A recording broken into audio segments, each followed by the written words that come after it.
Good morning everyone. Almost आपका जो chapter है साना साना हाथ जोड़िए वो कंप्लीट होने वाला है। आज जो हम लोग प्रश्न लेंगे वो है प्रश्न, आज की पीढ़ी द्वारा प्रकृति के साथ किस तरह का खिलवाड़ किया जा रहा है, इसे रोकने के लिए आपकी क्या भूमिका होनी चाहिए। ठीक है, ये हमारा प्रश्न है। इसमें आप अपने विचार रख सकते हैं। मैं सिर्फ आप लोगों को बता रही हूँ कि किस तरीके का उत्तर बनेगा। आप लोग अगर लिखना चाहते हैं तो लिख लीजिए, या फिर अगर सिर्फ समझना चाहते हैं तो इसे समझ भी सकते हैं, क्योंकि इसमें पूछा गया है आज की पीढ़ी द्वारा, मतलब आपके द्वारा, जो हमारी आगे आने वाली जनरेशन है उसके अकॉर्डिंग किस तरीके से हमारी जो प्रकृति है उसके साथ खिलवाड़ हो रहा है और उसको किस तरीके से आप रोक सकते हैं। आपके विचार क्या है, तो यहाँ पर ये पूछा गया है। तो मैं आप लोगों को बता रही हूँ किस तरीके से आप क्वेश्चन का आंसर बना सकते हैं। ये क्वेश्चन 2008 में आ चुका है। ठीक है, 2008 एंड 2006 में ये क्वेश्चन आ चुका है बोर्ड में। तो मैं बता रही हूँ आपको, आज की पीढ़ी प्रकृति संरक्षण के प्रति सजग नहीं है। कुछ बच्चे कहेंगे है, कुछ कहेंगे नहीं है। ठीक है, पर्वतीय स्थलों की दर्शनीयता कम होती जा रही है। पर्यटकों द्वारा वहां जाकर गंदगी फैलाना, पॉलिथीन बैग का सर्वाधिक उपयोग और वातावरण में संतुलन को बिगाड़ता है और असंतुलन पैदा करता है। पहाड़ी इलाकों में पर्यटन को सर्वाधिक बढ़ावा देने के कारण वहां पर्यटकों की संख्या बढ़ने से तापमान में वृद्धि हुई है। वाहनों की अधिकता के कारण प्रदूषण में वृद्धि हुई है। सड़कें चौड़ी करने के कारण, पहाड़ों को काटकर पेड़ों को नष्ट करने का कारण प्रकृति संतुलन से खिलवाड़ किया जा रहा है। यह देश अब प्रकृति हमारे लिए, इसलिए संरक्षित करना हमारा कर्तव्य है। पर्यटन स्थलों की स्वच्छता, नदियों के जल को प्रदूषण रहित रखना, वृक्षारोपण करना, इन सभी बातों के प्रति हमें सजग रहना चाहिए। अब छोटी सी बात मैं आप लोगों को बता रही हूँ।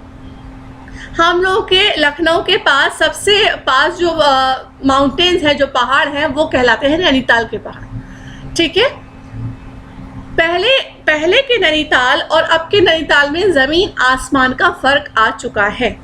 क्योंकि क्या है, लोग क्या करते हैं, वहाँ पे जो मैदानी लोग हैं वो अपना अपना सोचते हैं ज़मीन ले ली जाए, वहाँ घर बना लिया जाए। पहाड़ी लोग तो वहाँ सालों से रह रहे हैं, उन्हें पता है कि किस तरीके से पहाड़ का सदुपयोग करना है, पहाड़ को कैसे रखना है, किस तरीके से स्वच्छ रखना है। लेकिन मैदानी लोग क्या करते हैं, छुट्टियों में जाते हैं, फिर उसके बाद वहाँ पे बस एक टूरिस्ट की तरह गए, गंदगी फैलाई। बहुत कम लोग ऐसे होते हैं बेटा जो उस जगह को साफ रखने में पहाड़ियों का योगदान करते हैं। क्या किया, यहाँ फेंको कूड़ा, पॉलिथीन फेंको, सब कुछ करके हम लोग तो अपने घर चले आते हैं। लेकिन उसको झेलना कैसे पड़ता है, वो पहाड़ी लोगों को झेलना पड़ता है, पहाड़ को झेलना पड़ता है। कैसे, आपने देखा होगा, जैसे आजकल बहुत ज़्यादा एक खबर आने लगी है, बादल फट गया। ठीक है, अचानक बाढ़ आ जाती है पहाड़ों पे। क्या पहले कभी सुना था कितनी ज़बरदस्त बाढ़ आई हो पहाड़ों पे? लेकिन अब ये सुनने में आता जा रहा है, बहुत ज़्यादा आ रहा है कि यहाँ पे भूस्खलन हो गया, वहाँ पे लैंडस्लाइड हो गया।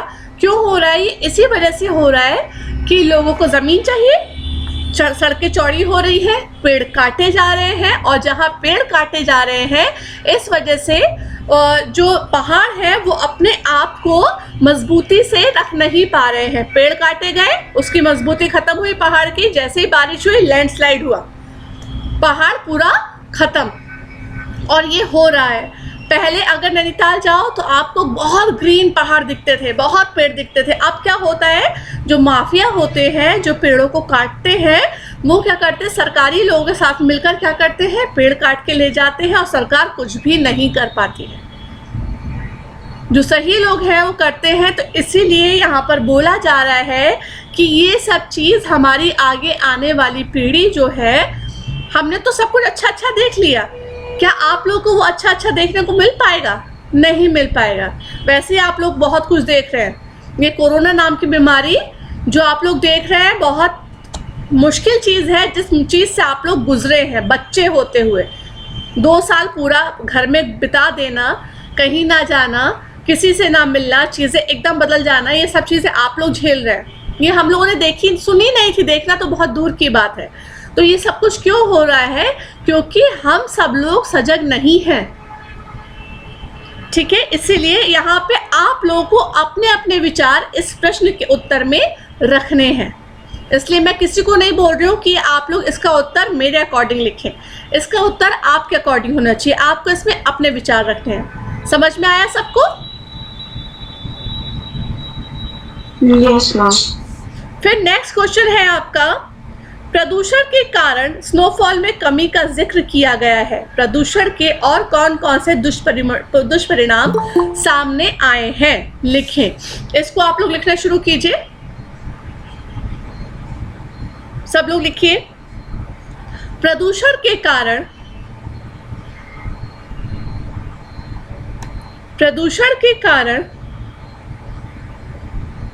स्नोफॉल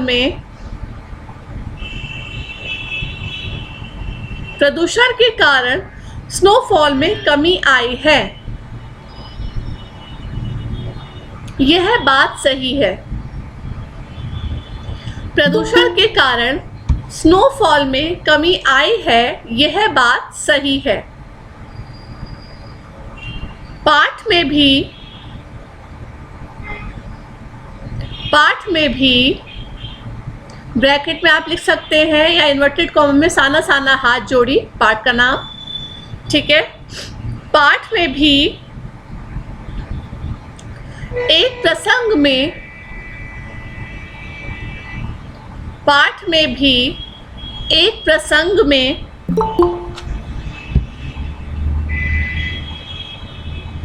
स्नोफॉल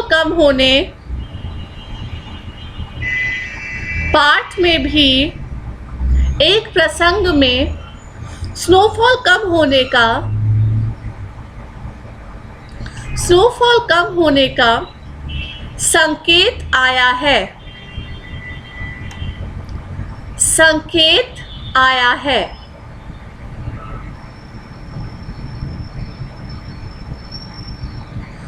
स्नोफॉल कम होने के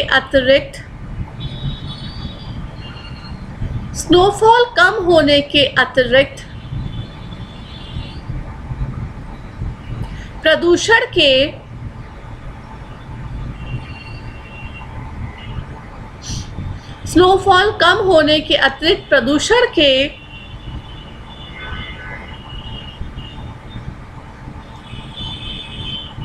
और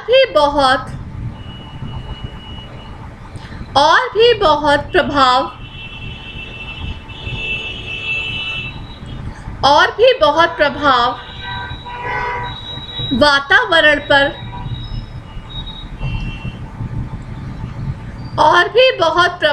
वातावरण पर दिखाई देते हैं।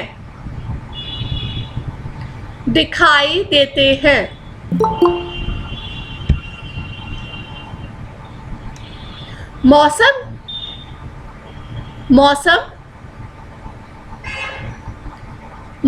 में बदलाव,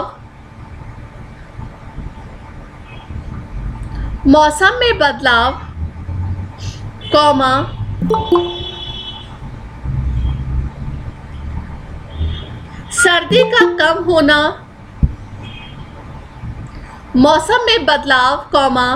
सर्दी का कम होना,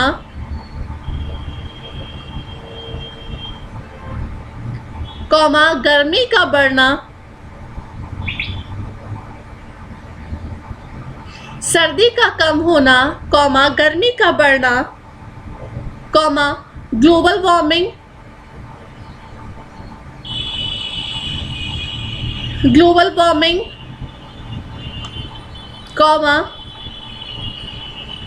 नदियों के पानी का स्तर कम होना,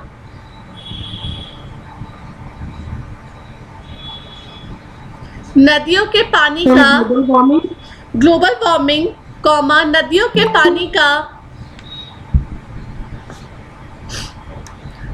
के पानी का स्तर कम होना, मतलब पानी कम होना नदियों में, अब स्तर कम होना,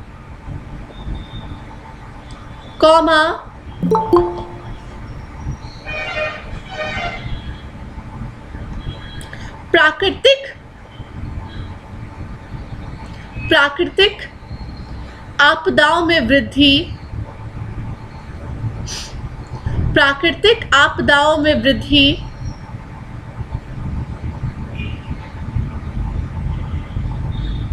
प्राकृतिक आपदाओं में वृद्धि, उनका बढ़ना,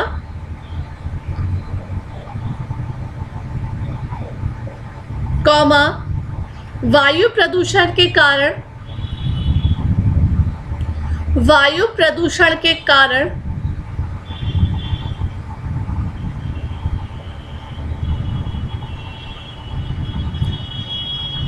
अनेक रोगों का,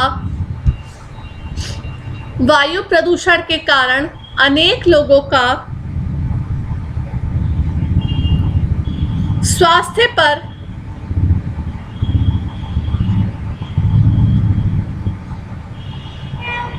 बुरा प्रभाव, स्वास्थ्य पर बुरा प्रभाव,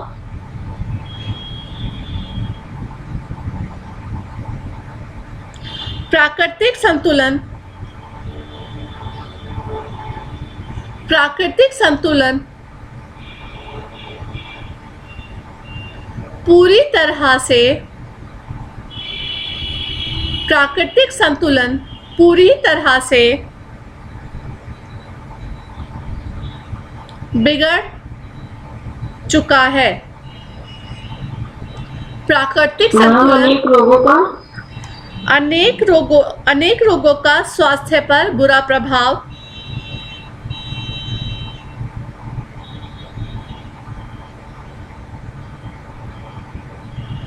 प्राकृतिक संतुलन पूरी तरह से बिगड़ चुका है, जो अभी आप लोग खुद ही देख रहे हैं। दिसंबर में ठंडी नहीं हुई, ठंडा नहीं पड़ा, जनवरी में इतना ज़्यादा ठंडा पड़ा।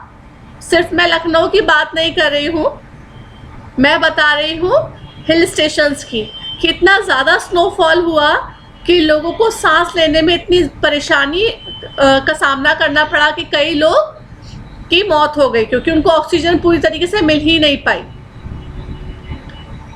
तो ये सब कुछ क्यों हो रहा है ये आप भी जानते हैं, ठीक है। तो एक बार फिर मैं इस क्वेश्चन के आंसर को दोहरा रही हूँ, आप लोग रीचेक कर लीजिए।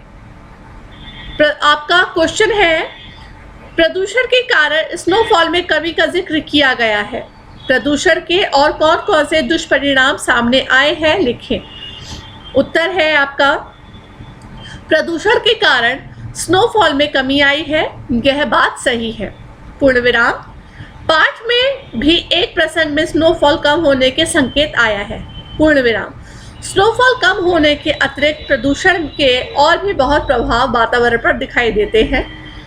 मौसम में बदलाव, कॉमा सर्दी का कम होना, कॉमा गर्मी का बढ़ना, कॉमा ग्लोबल वार्मिंग, कॉमा नदियों में पानी का स्तर कम होना, कॉमा प्राकृतिक आपदाओं में वृद्धि, कॉमा वायु प्रदूषण के कारण अनेक रोगों का स्वास्थ्य पर बुरा प्रभाव, प्राकृतिक संतुलन पूर्ण रूप से बिगड़ता जा रहा है या पूर्ण रूप से बिगड़ चुका है या पूरी तरह से बिगड़ चुका है, ठीक है। ये था आपके क्वेश्चन का आंसर। अब अगला क्वेश्चन मैं बोलने स्टार्ट करूं,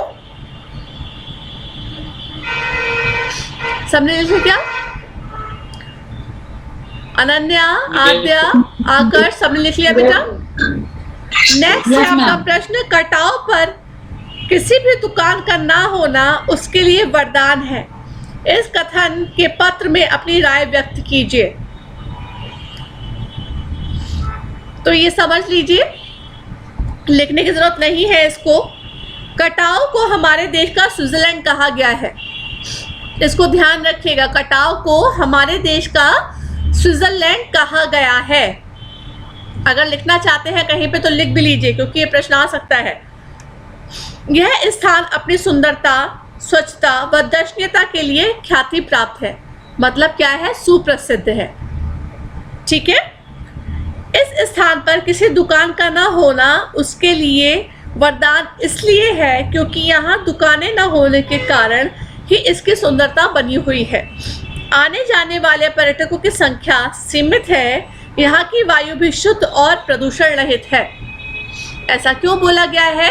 क्योंकि अगर टूरिस्ट स्पॉट बन जाएगा और वहाँ पे दुकानें हो जाएंगी, अगर वो घोषित कर दिया गया तो वहाँ बहुत सारी दुकानें हो जाएंगी कुछ ना कुछ बेचने के लिए, और खाने पीने की दुकानें भी होंगी। वो होंगी तो टूरिस्ट लेंगे और वहाँ पे गंदगी फैलाएंगे। अगर वहाँ पे दुकानें ही नहीं है तो टूरिस्ट जाते हैं, थोड़ी देर वहाँ रुकते हैं और फिर चले आते हैं, तो वहाँ अभी भी स्वच्छता है, वहाँ का वातावरण बहुत साफ है। जब ये पार्ट लिखा गया होगा, ये बात तब की है, अभी मुझे भी नहीं पता, गूगल करके देखना पड़ेगा कि अभी वो टूरिस्ट स्पॉट बना है या नहीं बना है, ठीक है, लेकिन ये तब की बात है। अब है आपका अगला, प्रकृति ने जल संचय की व्यवस्था किस प्रकार की है? प्रकृति ने जल संचय की व्यवस्था किस प्रकार की है? इसको लिख लीजिए सब लोग, ये आप लोग जानते भी होंगे, बचपन से आप लोगों को पता है, लेकिन एक बार लिख लीजिए। प्रकृति ने जल संचय की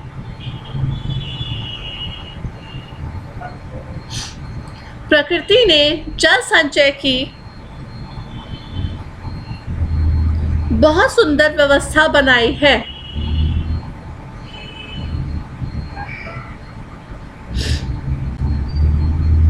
सर्दियों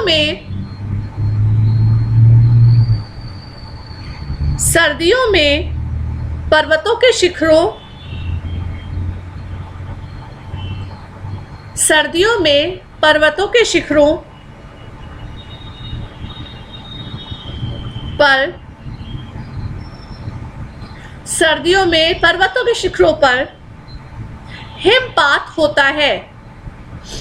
हिमपात मतलब क्या होता है? कोई बताएगा हिमपात होता क्या है?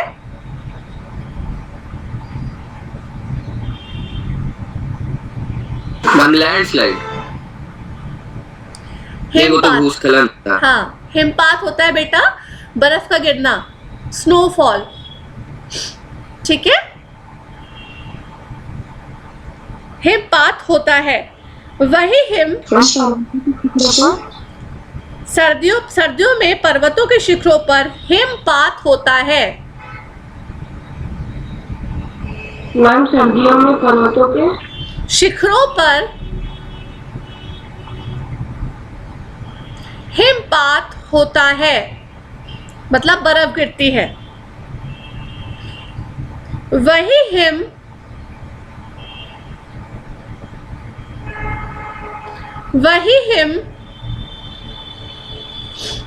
गर्मियों में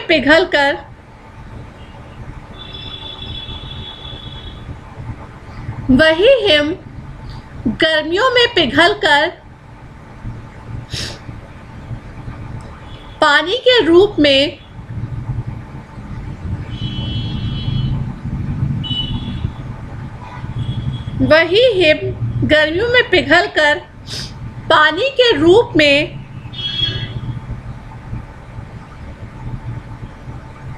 नदियों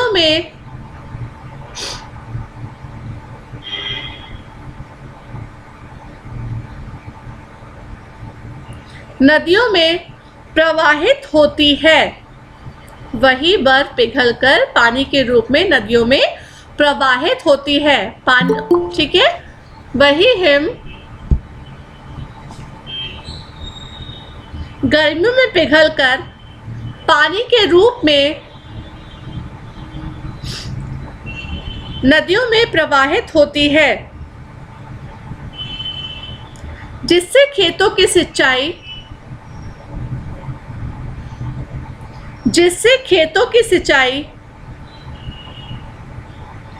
इत्यादि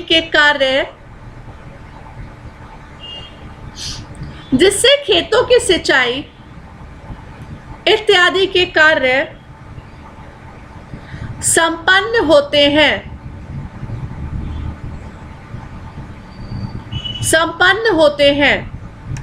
निरंतर बहने वाली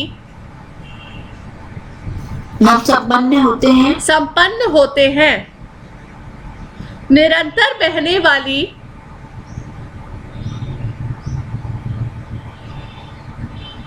निरंतर बहने वाली ये नदियां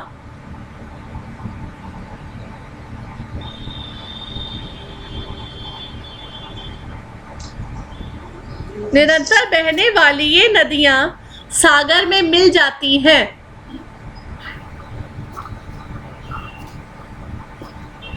निरंतर बहने वाली ये नदियां सागर में मिल जाती हैं।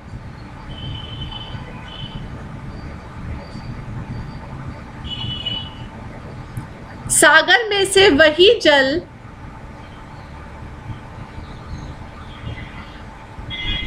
सागर में से वही जल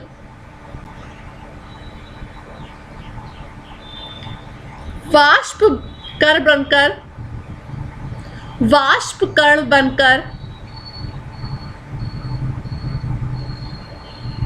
मैम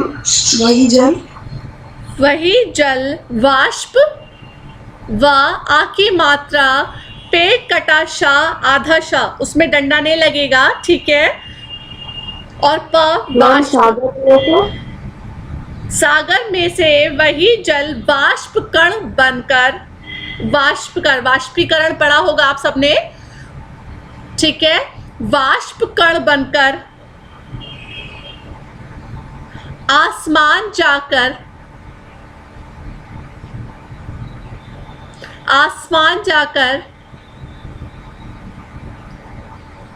बादल का रूप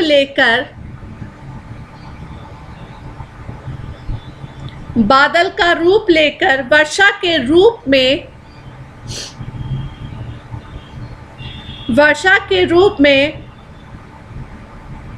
बरसकर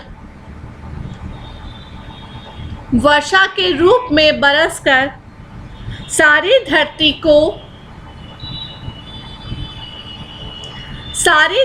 को तृप्त करता है।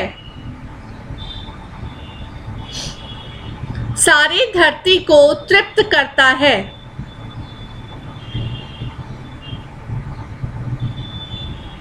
ठीक है, ये था आपके प्रश्न का उत्तर। मैं एक बार फिर बोल रही हूँ, चेक कर लीजिए सब लोग। प्रकृति ने जल संचय की बहुत सुंदर व्यवस्था बनाई है। सर्दियों में पर्वतों के शिखरों पर हिमपात होता है, वही हिम गर्मियों में पिघलकर पानी के रूप में नदियों में प्रवाहित होता है, जिससे खेतों की सिंचाई इत्यादि के कार्य संपन्न होते हैं।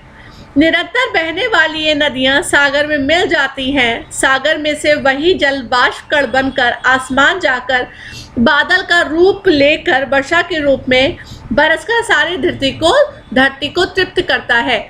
ये सब कुछ आपने साइंस में पढ़ा होगा, ठीक है, कि बारिश कैसे होती है। फिर उसके बाद आपका प्रश्न है, देश की सीमा पर बैठे फौजी किस तरह की कठिनाइयों से जूझते हैं, उनके प्रति हमारा क्या उत्तरदायित्व है। ये सब सुन लीजिए। देश की सीमा पर बैठे फौजी प्रकृति के अनेक प्रकार के प्रकोप को सहन करते हैं। सर्दी, गर्मी, आंधी, तूफान, सभी विषम परिस्थितियों का वह सामना करते हैं। उनके प्रति हमारा दायित्व बनता है कि हम उनके प्रति सम्मान का भाव रखें, उनके परिवारों के प्रति आत्मीय संबंध रखें, उनके बच्चों को उचित शिक्षा मिले, इसके प्रति हम सब सजग रहें। ठीक है, ये बहुत ऐसी चीज़ है कि आप सबको पता होगी, इसलिए लिखाना ज़रूरी नहीं है, लेकिन आप लोगों को पता होना चाहिए। ठीक है, अब इसमें 3 क्वेश्चन हैं जो मैं आपको समझाना चाहती हूँ, जो मैं आपको नेक्स्ट टर्म में समझा दूंगी। ठीक है, 3 क्वेश्चन हैं अलग से जो मैं आप लोगों को नेक्स्ट टर्म में समझाऊंगी, जो आपके पाठ में नहीं है, लेकिन इस तरीके के क्वेश्चन आपके आ सकते हैं। इस चीज़ को ध्यान रखिएगा। आप अटेंडेंस दीजिए सब लोग। आद्या, एमन, आकर्ष, अक्सा,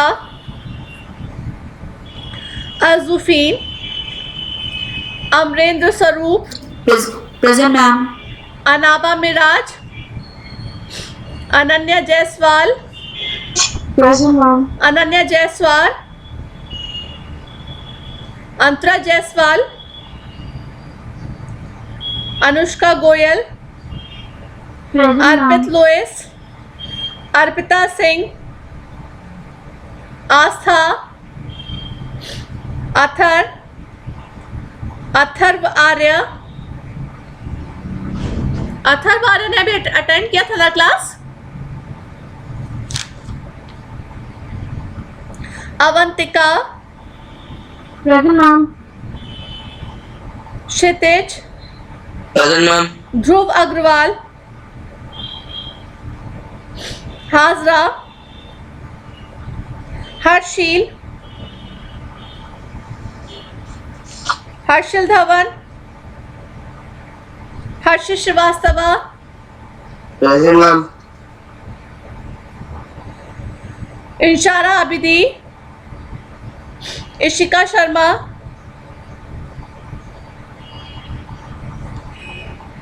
इसरा, किंचुक,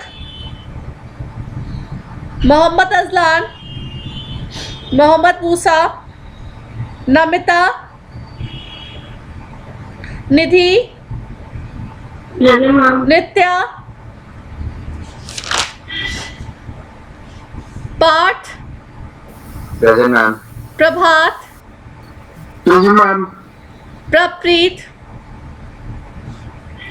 ये भी फोटो खींच के भाग जाता है, Prakhar, present ma'am. Saham, Present ma'am. Sameeha, Shreya, Siddhi, Present ma'am. Saumya, Tanay, Unnati, present ma'am. विपुल। Ma'am. हाँ बच्चे, इशिका मैम, मैंने आपकी मैम, अटेंडेंस मैम, लगा दी बेटा, 25%. Ishika Sharma Yes ma'am. मैंने लगा Yes, दी ma'am. बेटा, ठीक है। Thank you.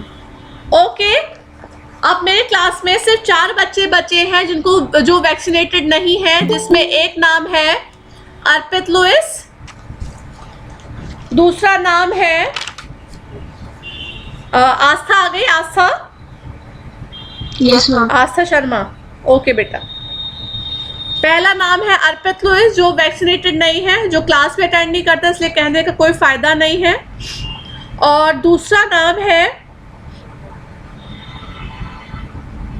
अज़ुफीन, अज़ुफीन भी नहीं क्लास अटेंड करती। ऐमन मतीन, ऐमन मतीन है क्लास में अभी? नहीं है, ये भी वैक्सीनेटेड नहीं है। और समीहा राशिद, समीहा राशिद है क्लास में? नहीं है। ये 4 बच्चे वैक्सीनेटेड नहीं है, ठीक है। वैसे मैं बता दूं कल फिर वैक्सीन क्लास में क्या बच्चे? एमन। ऐमन अभी क्लास में है? यस मैम, दिखाते हैं। ऐमन मतीन, ऐमन मतीन नाम तो दिख रहा है मुझे, लेकिन बोल नहीं रहे बच्चे। ऐमन, एम आई ऑडिबल बेटा? नहीं ma'am, I am vaccinated. Ayman फिर अपना जल्दी से बेटा वो भेजो मुझे कार्ड, अगर आप वैक्सीनेटेड हो तो डाउनलोड करके अभी भेजो बच्चे, ठीक है। मैम अर्पित तो गेम खेलता रहता दिन भर मैम। अर्पित की बात मत करो, ही इज अ वेरी, मैं क्या बोलूँ उसके लिए, मतलब जितने शब्द हो वो कम पड़ जाते हैं। उसको मैं कॉल कर करके परेशान हो गई हूँ। उसको एक दिन कॉल रिसीव भी हुआ तो उसकी बुआ ने किया था, देन ही सेड कि मैम से कह दो मैं सो रहा हूँ। मैंने कहा ओके ठीक है। प्रभात से पूछिए मैम, दिन भर खेलता रहता है। प्रभात भी खेलता रहता है? बहुत परेशान। नहीं मैम, प्रभात को फोन करता है कि आओ खेलो आके, आओ खेलो आके। वो कहता प्रभात कहता क्लास कर रहा हूँ। वो गॉन केस है पता है। मैंने उसकी मम्मा से बोला, लेकिन उसकी मम्मा ने भी कहा अरे मैम क्या करे। मैंने कहा ठीक है, जब मम्मी बोल रही है क्या करे तो फिर कुछ नहीं कर सकते, हम भी कुछ नहीं कर सकते, ठीक है। तो मेरे क्लास में ऐमन बेटा अपने जल्दी से आप भेज देना डाउनलोड करके वैक्सीनेशन कार्ड जो है आपका सर्टिफिकेट, ठीक है। अब मेरे क्लास में सिर्फ 3 बच्चे रह गए। एक अर्पित लुइस है, दूसरा कौन है? अर्पित लुइस रह गया, समीहा रह गई, अज़ुफीन रह गई, अज़ुफीन रह गई, ठीक है। ओके बेटा, bye bye, God bless you all, Thank you bye ma'am. बेटा। Bye ma'am. Bye, Thank you बच्चे। ma'am.